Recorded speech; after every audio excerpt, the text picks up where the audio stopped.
Face à l'augmentation de l'insécurité en Afrique de l'Ouest et la menace terroriste qui freine le développement de certains pays du Sahel, le nouveau chef du Bureau des Nations Unies pour l'Afrique de l'Ouest et le Sahel, Mahamat Saleh Anadif, a tenu une conférence de presse ce mercredi au Bureau des Nations Unies pour l'Afrique de l'Ouest et le Sahel à Dakar.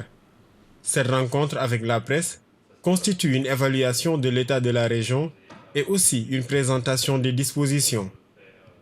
Les Nations Unies sont toujours en appui aux organisations régionales et sous-régionales. Ça, c'est notre première approche.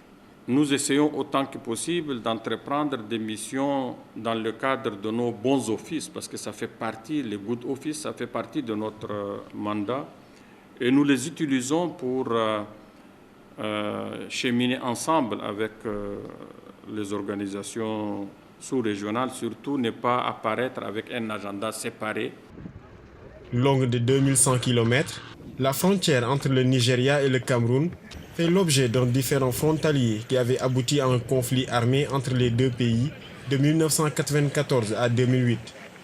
Le nouveau chef du Bureau des Nations Unies pour l'Afrique de l'Ouest et le Sahel est revenu sur l'importance de la mise en place d'une commission mixte Cameroun-Nigeria afin de parachever le processus de délimitation des frontières entre les deux pays.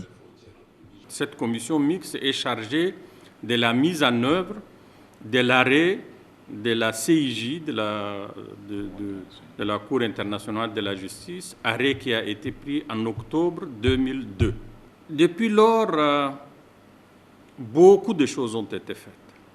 D'abord, on a évité quand même une guerre entre un grand pays locomotive de l'Afrique de l'Ouest et un grand pays qui n'est pas moins locomotive au niveau de l'Afrique centrale.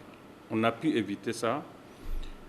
Et mon appréciation est qu'il faut saluer cet état d'esprit qui a fait que les deux présidents, avec la facilitation des Nations Unies, ont d'abord accepté que le dossier soit transmis à la Cour internationale de justice et que dès que l'arrêt est sorti, se sont engagés par la mise en place de ce comité, de cette commission mixte, d'accepter les conclusions.